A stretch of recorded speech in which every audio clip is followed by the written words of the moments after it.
అవును అనే సమాధానం మీ జీవితాన్ని మారుస్తుంది. క్రీస్తునాథుని యందు ప్రియ సహోదరి సహోదరులారా, ఈరోజు మన తల్లి శ్రీసభ మంగళవార్త మహోత్సవాన్ని జరుపుకున్న తరుణంలో మీ అందరికీ మంగళవార్త మహోత్సవ శుభాకాంక్షలు. మంగళవార్త అంటే ఏమిటి? మంగళం అనగా శుభకరమైన లేదా పవిత్రమైన, వార్త అనగా సందేశము లేదా సమాచారము. అసలు ఈ మంగళవార్త మహోత్సవంలో ఏమి జరుగుతుంది అంటే, దేవుడు మనిషిగా అవతరించడానికి పునాది పడిన రోజు, మరియు దైవ కుమారుడైన యేసుక్రీస్తు మరియ తల్లికి జన్మిస్తున్నాడని తెలిపిన సందర్భము.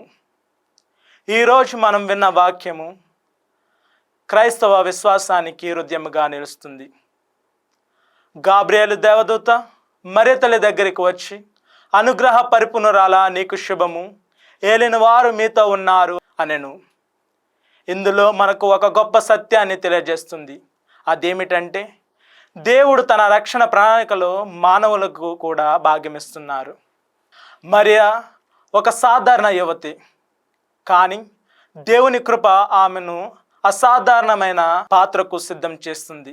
ఆమె భయపడలేదు, తడబడలేదు, సందేహించలేదు, కానీ విశ్వాసంతో, వినయముతో ఇట్లు సమాధానమిచ్చింది: ఇదిగో, నేను ప్రభు దాసురాలను, నీ మాట చొప్పున నాకు జరుగునుగాక.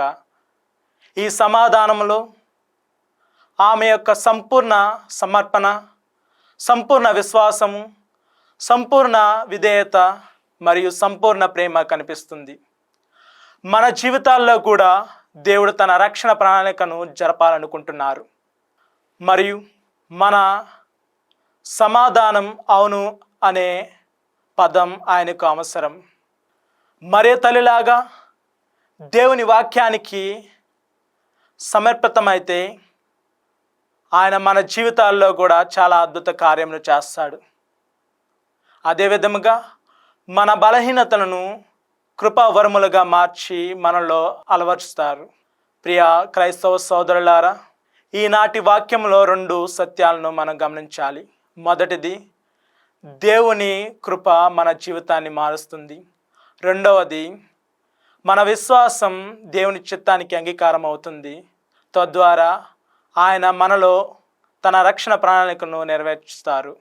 ప్రియ క్రైస్తవ సోదరులారా, మనము కూడా మరియ తల్లి వలె దేవుని చిత్తానికి అవును అనే సమాధానం చెప్దాం.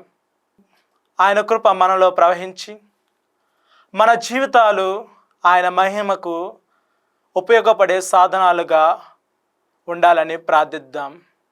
ఆమేన్.